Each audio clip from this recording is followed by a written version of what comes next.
महोदय, समाज कल्याण संस्थाओं का काम बहुत बड़े परिमाण में बढ़ा है।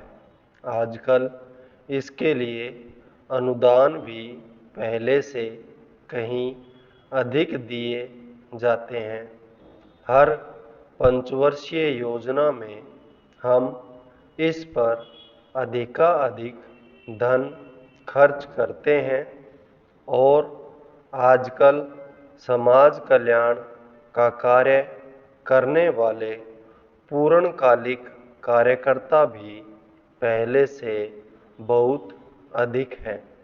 लेकिन मैं ऐसा अनुभव करती हूँ कि जैसे जैसे हमारे व्यय और कार्यक्रम बढ़ते जाते हैं, वैसे वैसे इस काम में व्यक्तिगत उत्साह और लगन की भावना घटती जाती है।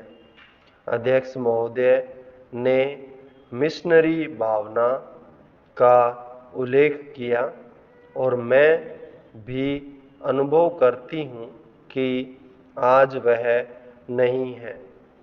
मैं यह केवल बोर्ड के बारे में ही नहीं बल्कि सामाजिक कार्य के समस्त क्षेत्र के बारे में कह रही हूँ।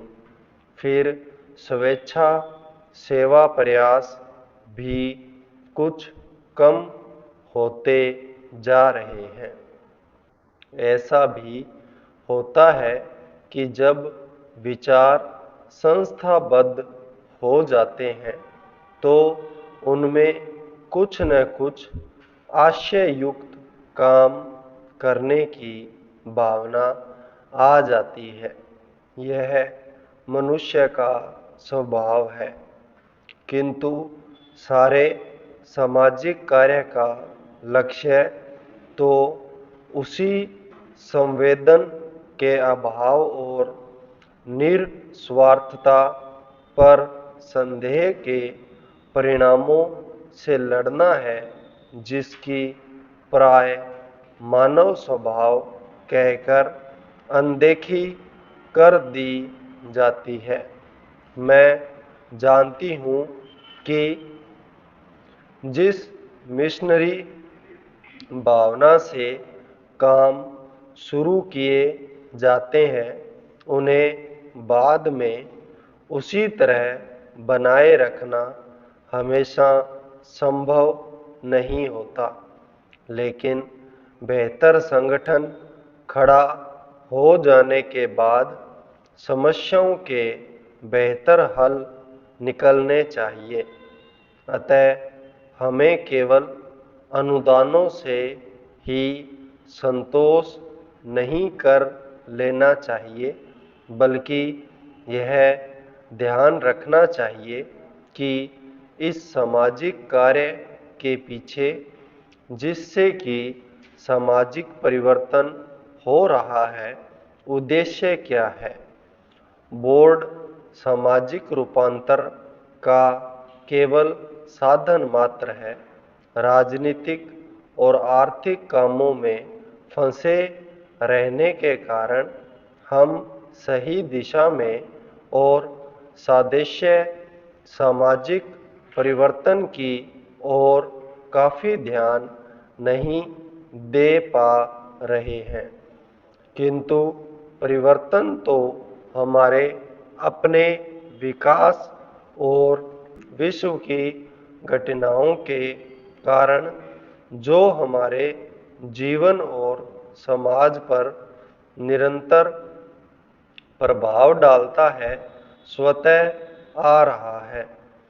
हमारे होनहार युवक और युवतियां संसार के घटना चक्र से निरंतर प्रभावित हैं और कहीं भी कुछ होता है तो वह हमें भी अवश्य छू जाता है।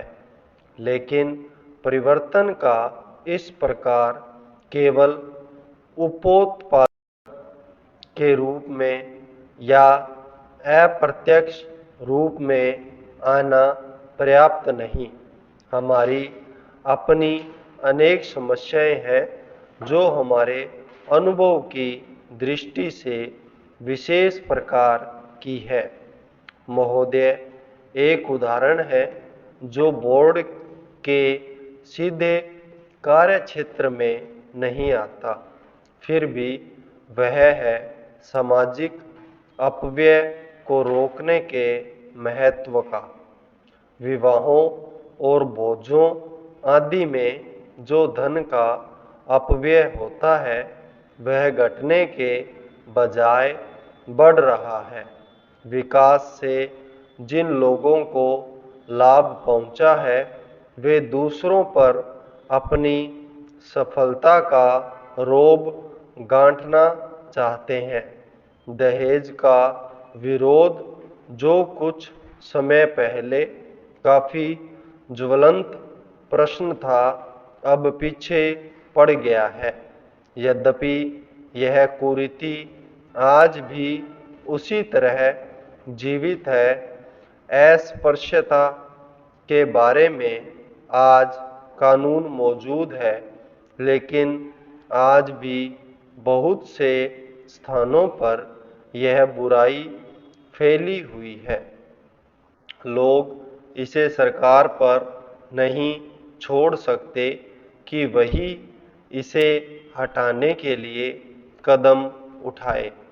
इसके लिए तो उन्हें स्वयं कुछ न कुछ करना होगा।